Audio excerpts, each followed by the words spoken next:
Welcome to Beyond Bitcoin, a podcast about all things digital assets, the global communities they are creating, the generations that are using and investing in them, and the challenges faced by the nations that are seeking to regulate them. The content of this program is not to be taken as investment advice. The opinions expressed in the program by the host and the guests are their personal opinions only. Remember, feel free to subscribe and share with like-minded friends.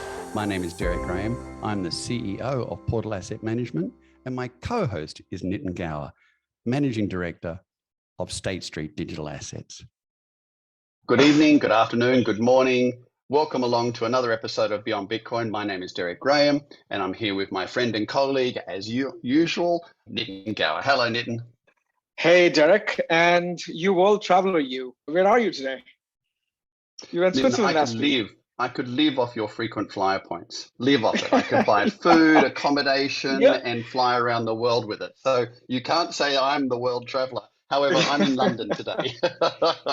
Fantastic. No, I think, one aspect of this is, again, to bring the global perspective.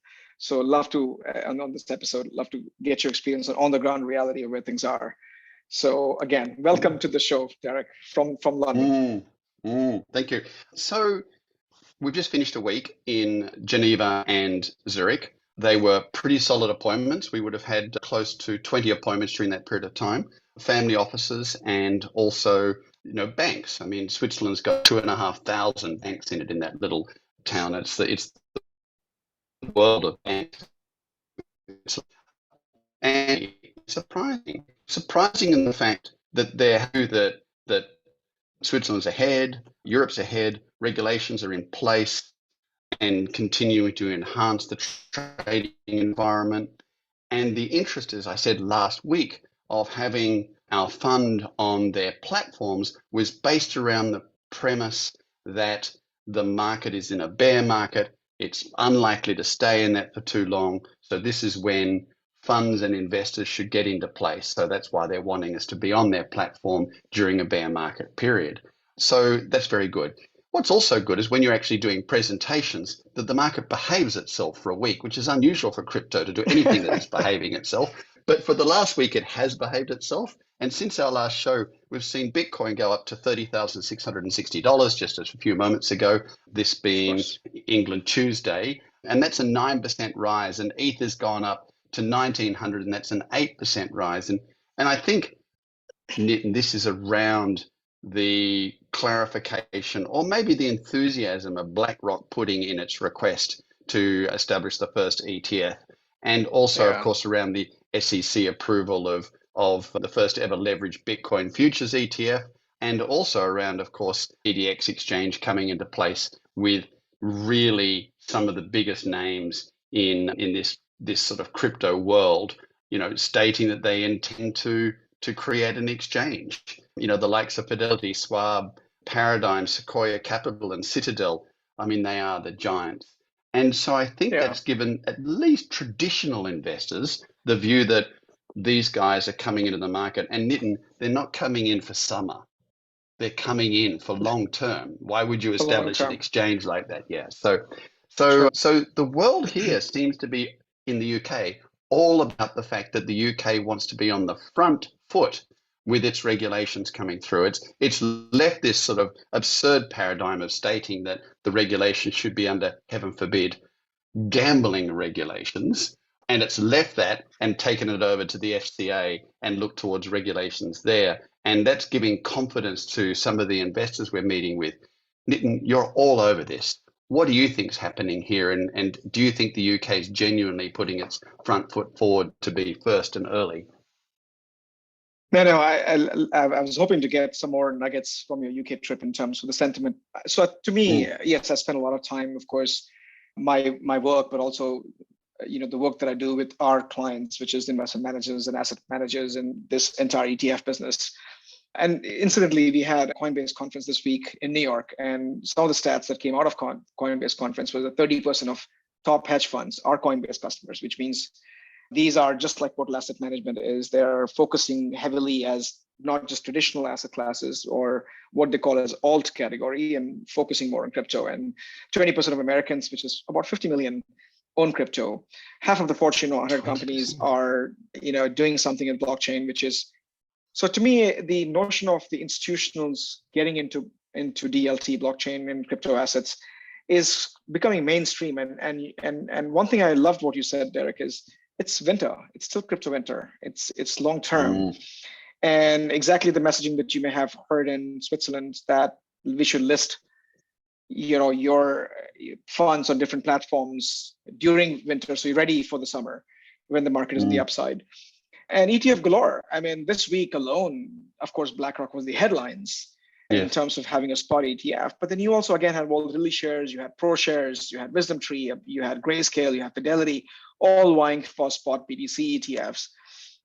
And what's also interesting is, this is to your point of Bitcoin reaching above $30,000, it's been a while, is that Pro shares sort of ETF, which is ticker BITO, which is a future ETF still because that was approved, it recorded the highest weekly inflows last week, which had led to this 30,000 mark. So I think there is a little bit of the demand curve that's dictating these things. And there are many reasons for it. And I'm happy to share a few calls I've been on with some of these are webinars that happen with a lot of central bankers opined on their policy impact on investment vehicles and investment strategies and hedge against inflation and monetary policies and impact of those policies and everything else. And of course, there were central bankers, so they wouldn't want to openly talk about crypto per se, but the net of that conversation, Deryck, which was interesting because there were some amazingly brilliant people talking about the fact that cash is still the best bet for many of the risk-off categories of investment instruments, because they still give you the 5-6%, which even gold has not been able to deliver that in short run. On the long run, gold has done that, which has traditionally been considered as inflation hedge. So I'm looking at a few things, like Coinbase, even though they are again under SEC sort of lawsuit for operating, an entity that's not registered for dealing with securities, they are still a prime brokerage. They're still custodian. They still have a lot of tech. They are actually a very viable public company, a player that's playing by the books, whatever the clarity they have. And they have started this amazing sort of evolution in this institutional presence on their platform. You have a massive, not just futures ETF, but also filing of spot ETF. And they found a loophole in terms of sharing surveillance data between, from a actively traded, which is NASDAQ in this case, which gives them a hope for spot ETF. Eventually, and there's something else happened today, Deryck, that you should know as in terms of EU, which is where you were last week. Even though Switzerland is not part of EU, but in the region, I would say, is that they signed a deal on crypto bank capital rules, which I'll discuss in a few minutes, that in many cases, you find this globe coming together and settling down and accepting to say, we need to understand this and move on with it. And to me, all the news items that we've talked about, on this podcast so far, are a indication of that acceptance to say, we need to start understanding this and accepting this as an asset class. And that is very positive. And eventually, when you have all these big names, again, Grayscale, Fidelity, BlackRock, Wisdom Tree, Volatility shares, Pro shares, from traditional finance, there is a momentum behind it and there is a push. And now it's actually business at that point. It's no longer about some nefarious activity that is perceived to be happening on Bitcoin ecosystem or anything else.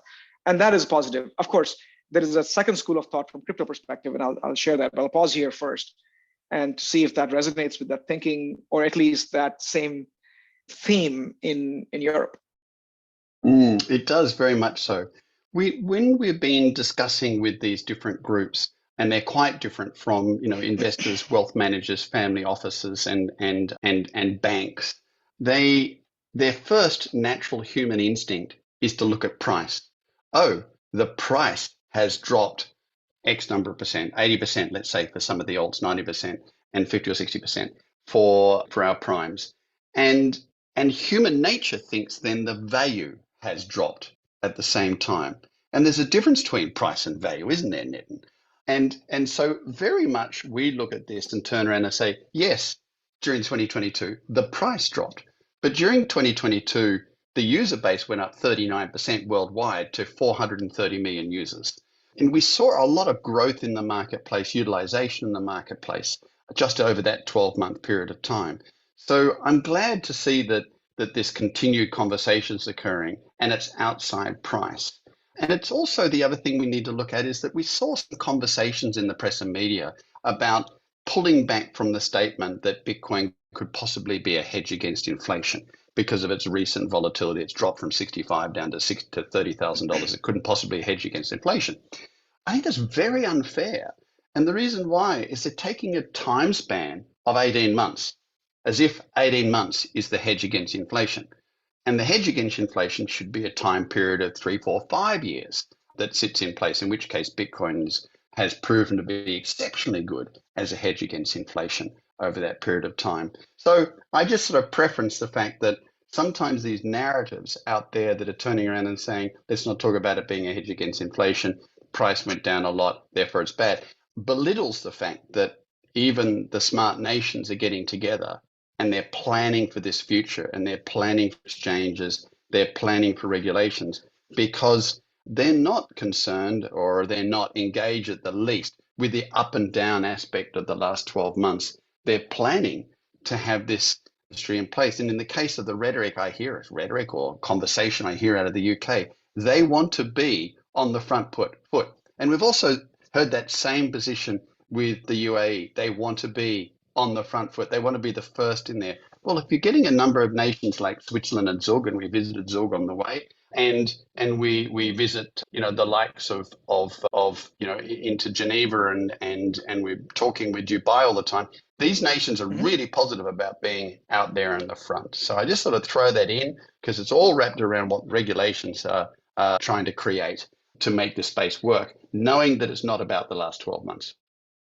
Yeah, no, absolutely. And I think, what's another interesting thing is that you still, while you have the investment community trying to sway the regulators and the banking sort of supervision authorities, right? And so something interesting happened this week, which was a miss because of all the excitement of the ETF, was EU sealed the deal on this crypto bank capital rules. So there's a little rule in so this is all about BCBS, which stands for Basel Committee for Banking Supervision.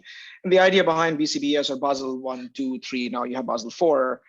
These are all sort of I would say, some of the supervision rules that governs the financial stability. And you have agencies like FATF and Financial Stability Board and the alphabet soup of regulators. But the whole idea there is that how do you consider bank too risky and too big to fail, and what do we need to maintain? So we had stress test after the financial crisis, and this BCBS essentially every so often provides rules to say, hey, you need to have so much risk capital, in the sense that if you're lending out, so this fractional reserve, if you're lending out so much money, you need to have at least 30-40% of what you lend out as a part of your liquidity that reserves that you need to maintain in the event you have liquidations and to prevent bank runs. And that number keeps going up every year. Unfortunately, every so often, the magnitude of those failures actually, despite, so your assertion of price and value is certainly well received there, because price is what you pay, value is what you get. So if you're borrowing, if you're maintaining this high capital, whether it's inflation induced or duration risk, whatever the case may be, it does impact the banking system. So this week, so in the US, you have this whole thing of SAB 121, which said that for every $1 of custody, you need to keep $1 of assets. So if I'm keeping $10 billion worth of crypto as a custodian, I have to keep $1 billion aside in the event of that to be failing. Now you can imagine the gross misuse of capital, the value of locked capital, because you can't do anything with the capital, and yes, at least through. So this BCBS requires this whole element of what they call as prudential treatment of assets or prudential regime for crypto assets, to say you need to keep, give the maximum possible of 1,250% risk weight to free floating cryptocurrencies, which means that you have to have 12, I would say 120% of the value of the capital that you're dealing with kept aside. And I can only imagine that ruling in the US, you have SAP 21, the regulatory sort of college of regulators around the world are still focused on financial stability around this. What's ironic, what's the irony here is that if you look at the crypto lending system, this is the early days of Maker and many of the sort of lending protocols, they already have an over-collateralized model. So there's they've been frauds, but there've never been, this whole element of potential failures, because the moment you have a big, below a certain 100% threshold, your liquidation event actually happens, which means that your asset gets liquidated and you have to collateralize. So to borrow $100, you've got to put $120 because the focus is on utility of the asset and the ecosystem that the asset belongs to. I found it super interesting that they're still trying to address with these older vehicles and older systems to tame the velocity, potential, and the markets that the newer asset classes are dealing with. And they still haven't taken the time to understand the velocity of assets, the volume of assets, the market behaviors, and who are the players in this ecosystem. And I found that they need to spend some time studying those elements before they just pass this blanket rule for prudential regulation of these assets per se. Nitin, do you think that is ignorance? Do you think that is strategic? What's the appropriate sort of intent there that they're doing that is? Strategic meaning, well, that's just not going to work financially for a custodian, so therefore custodianship won't work here, and therefore cryptocurrency is not going to work in the USA. Ignorance, they don't understand how the crypto area environment works. Which one do you think it is? I know it's a bit of a topic, so I certainly don't. But which one is it? I certainly don't think it's ignorance, Deryck, because there's enough education now. We've been at this now for 15th year now in a row, so it's not exactly people don't know how. And I think there's a little bit of the fact that that you're the apparatus and you're the establishment, and you have to ensure that you're doing everything in your power to keep this at bay. Because at the end of the day, this is disrupting not just the financial institutions.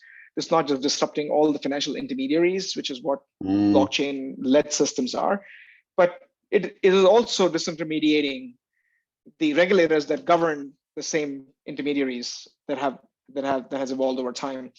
There's a little bit of that. There's also a little bit of the political, which is what we've seen in the US consistently, right? That there's a political weight behind to say, hey, we need to still have this ability to be able to pass policies and engage with how the world has been engaging over time. And there's always a political gift to get, which leads to all these policies and all these other elements that are still governed, which again, at that level of risk weighting, risk weighted average for asset for prudential regime, I can only imagine that the emerging economies, it's practically impossible for them because, they don't have the kind of capital to do so. I'm just wondering, who does it really hurt? And at the end of the day, the crypto industry doesn't really care. Crypto industry, if you look at the decentralized exchanges and where we have lending protocols and DeFi protocols, they are not exactly governed by the prudential treatment of these, prudential regulation that has come over time. They have their own sort of focus, which is over collateralized lending, and collateral management is more effective and things are more instant. Yes. They're not waiting for end of day valuation to come to make a liquidation or ask for margin call. It's happening almost instantly because that information is fed through these protocols in real time. That's right.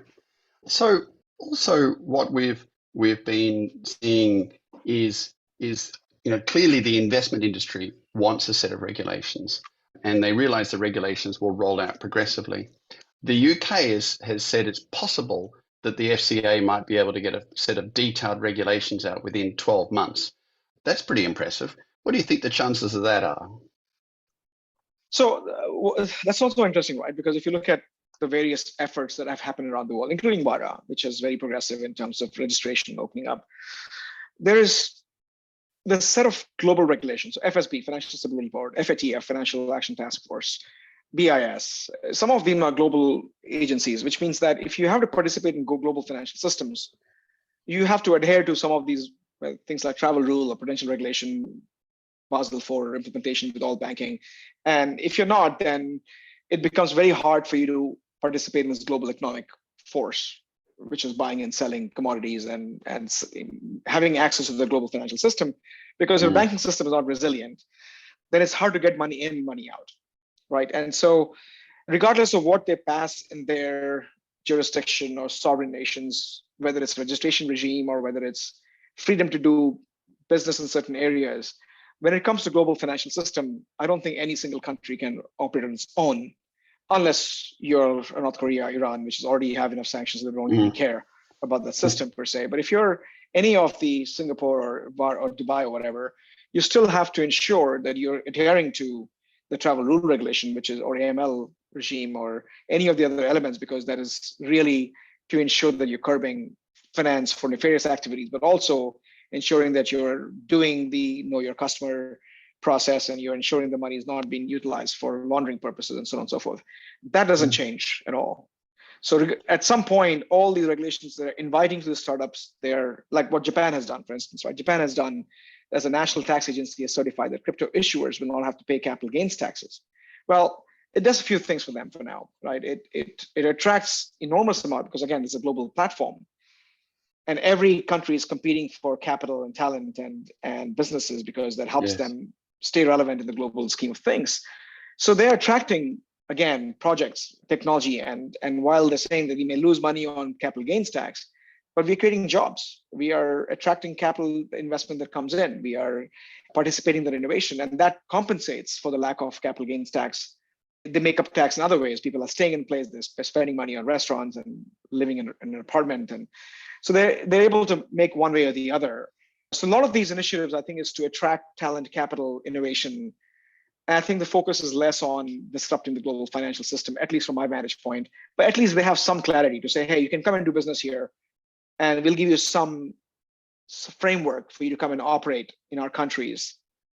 And you don't have to worry about any fear of reprisal or any fear of prosecution because you're afoul of running this business, for instance. I mean, we've seen cases where developers have been jailed because they were part of some tornado cash. This is the Netherlands and everything else. And we're like, he's just a person writing code, which has been established in the US that code is free speech. So there's a little bit of some of that stuff, but I don't think you can escape that global financial system only because it drastically inhibits your probability to, if a country is deemed high risk, it becomes incredibly hard for the businesses in that country to be able to buy and sell internationally. Nitin, we've been talking about the likelihood of the US falling behind and other nations actually setting up preferential, attractive opportunities to come and develop crypto in their nation for about probably a year now, when we've really seen the step backs of what's been happening in the USA since Biden's executive order of March in 2022. Wow, it's happening very fast, isn't it? When you see Japan stepping forward and doing that, it's happening really fast. These nations really are stepping ahead and saying, come and develop here. I visited Zug when I was in Switzerland and not far away from Zurich. And Zug is a vibrant modern town. The Shed, which doesn't look like a shed, is in the middle of a very built up, advanced sort of commercial zone. There's brand new apartment buildings all around the place. And our longtime agent there in Switzerland said 7 to 10 years ago, this was a little town. This was nothing like it is now. It's not vibrant. It's not, there weren't apartment buildings getting built all around the place. It wasn't all these office blocks getting here. So this has happened because Zug has turned around and said, we want cryptocurrency coming to it. And not only that, but we'll create a canton of very low tax. And so, yes, it does make a difference. Apparently, it's turned Zug around from a small town to a vibrant commercial center in less than a decade. By the way, so while I was there, I had an opportunity to visit a digital bank. There's a couple of digital banks in Switzerland, and they said, why don't you come down and have a look at our cold storage? And of course, being a techo guy, I thought this is just going to be a great thing to do. I was expecting to step into a room with buzzing computers all around the place, etc. And he stood me in front of a door and he said, look, there it is.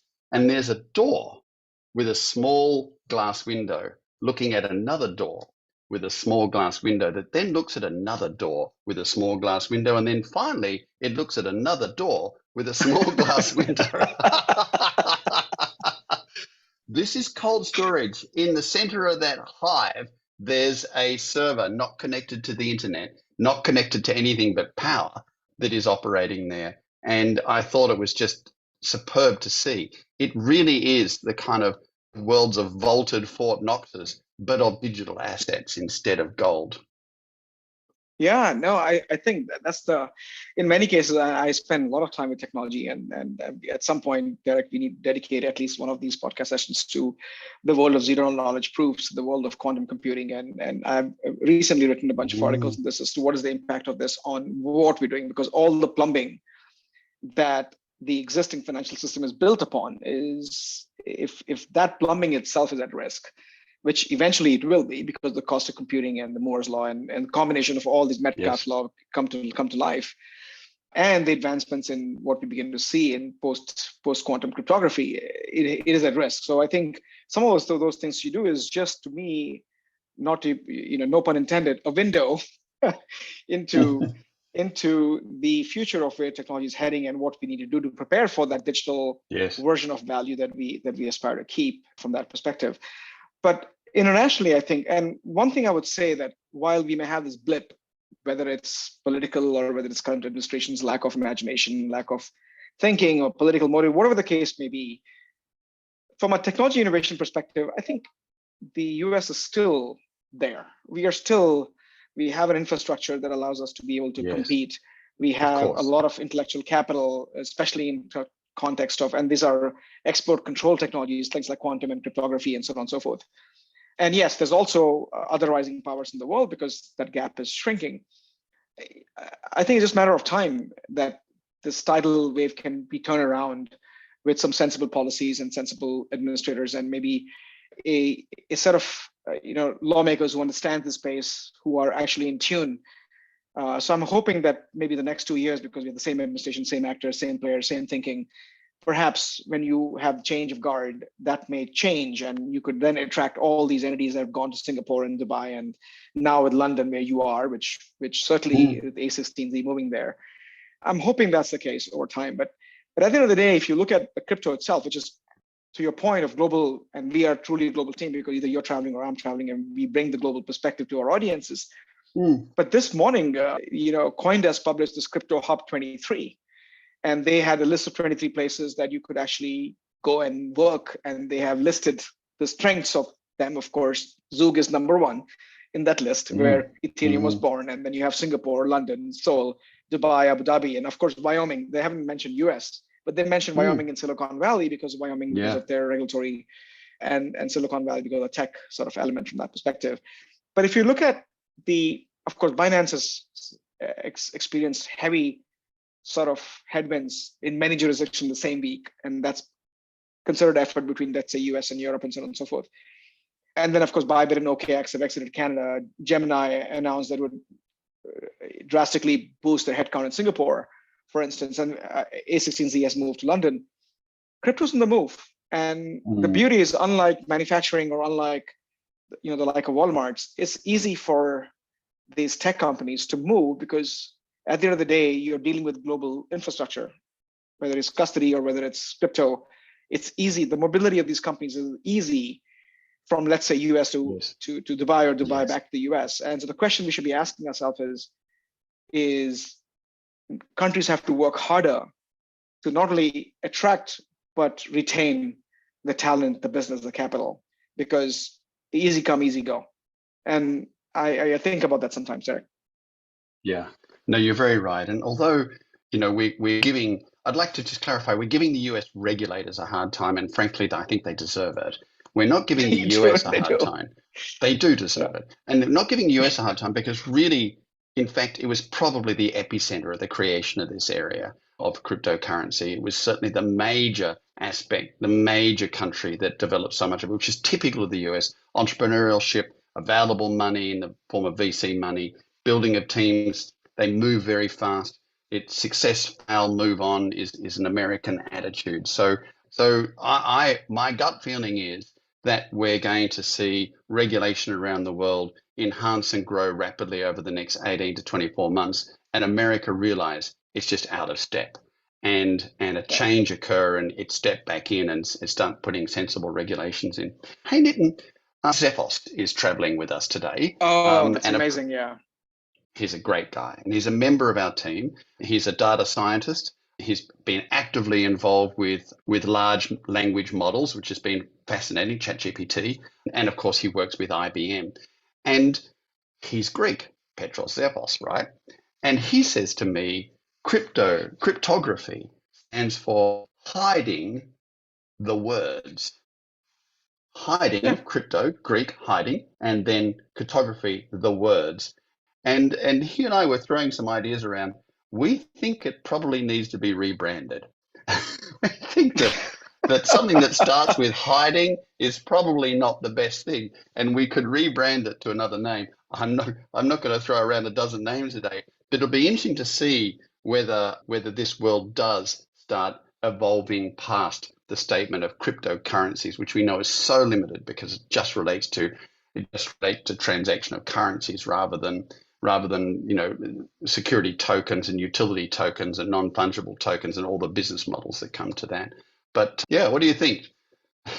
No, first of all, huge fan of Petros. In fact, I think he's one of the smartest people I've known over time. Yeah. I got to work with him in Future of Finance when I was leading that, and Petros and me was to work together in understanding as to what is needed for the world to move towards truly digital transaction and developing AI models that allows us to be keeping up with the rapid transaction volumes that's about to grow, and digital asset is the same theme.